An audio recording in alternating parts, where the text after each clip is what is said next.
नमस्कार मित्रांनो, अस्सल हाताची चव या मराठी यूट्यूब चॅनलमध्ये तुम्हा सर्वांचे स्वागत आहे.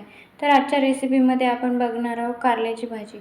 मित्रांनो, या पद्धतीने तुम्ही एकदा कारल्याची भाजी करून पहा. अजिबात कडू होणार नाही. लहानांपासून मोठ्यापर्यंत सगळ्यांना आवडणार आहे. तर आपण अशा प्रकारे कारले कापून घेतलेले आहेत. याचे पातळसर असे फोडी करून मधल्या बिया काढून घ्यायच्या आहे आणि यामध्ये 1 चम्मच मीठ आणि हळद घालायची आहे. हे सर्व एकत्र करून अर्धा तास आपण असेच बाजूला ठेवायचे आहे.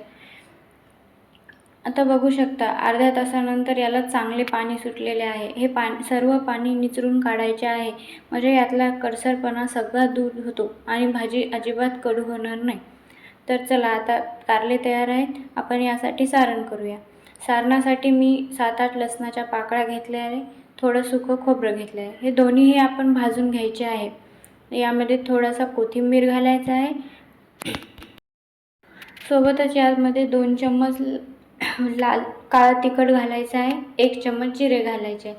काळं तिखट घातल्याने याला चव चांगली येते. आता हे सारण बारीक करून घ्यायचं आहे. बघू शकता आता आपले हे सारण तयार झालेले आहे. तर कढईमध्ये 2 मोठे चम्मच तेल घालायचं आहे. तेल चांगलं कडकडीत तपलं की त्यामध्ये 1 चम्मच मोहरी, 1 चम्मच जिरे घालायचे आहे आणि 1 मोठ्या आकाराचा बारीक चिरलेला कांदा घालायचा आहे. मित्रांनो, ही भाजी खरंच अजिबात कडू होत नाही. तुम्ही या पद्धतीने एकदा नक्की ट्राय करा. मी यामध्ये साखरही घातली नाही, तरीही भाजी अजिबात कडू झालेली नाही आहे. आता आपल्याला हा कांदा चांगला परतून घ्यायचा आहे. कांदा चांगला परतला की आपण तयार केलेले सारण यामध्ये घालायचे आहे. हे सारणही 2 मिनिट चांगले परतून घ्यायचे आहे. ही भाजी तुम्ही मुलांच्या टिफिनसाठीही देऊ शकता. मुलेही आवडीने खातील आणि ऑफिसच्या डब्यातही तुम्ही ही भाजी देऊ शकता आणि जास्त वेळही लागत नाही. अर्ध्या तासात ही भाजी बनून तयार होते. आता आपले सारणही चांगले तेलामध्ये मिक्स झाले आहे. आता यामध्ये 1.5 चम्मच लाल तिखट घालायचं आहे. थोडंसं मीठ घालायचं आहे. लाल तिखट व मीठ तुमच्या चवीनुसार घाला. मीठ अगोदर आपण कारल्याला लावलेलं आहे. यामध्ये 1 चम्मच गरम मसाला घालायचा आहे.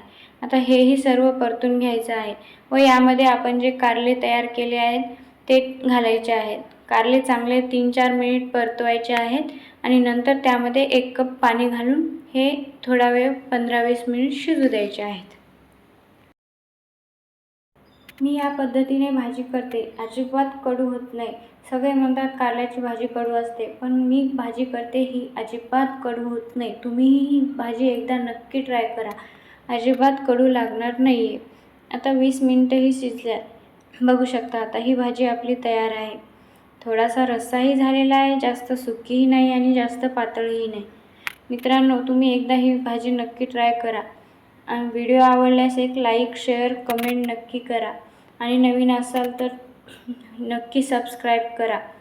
आणि हो, तुम्ही हा व्हिडिओ कुठून बघता हे नक्की सांगा, म्हणजे मी तुमचे आभार मानू शकते.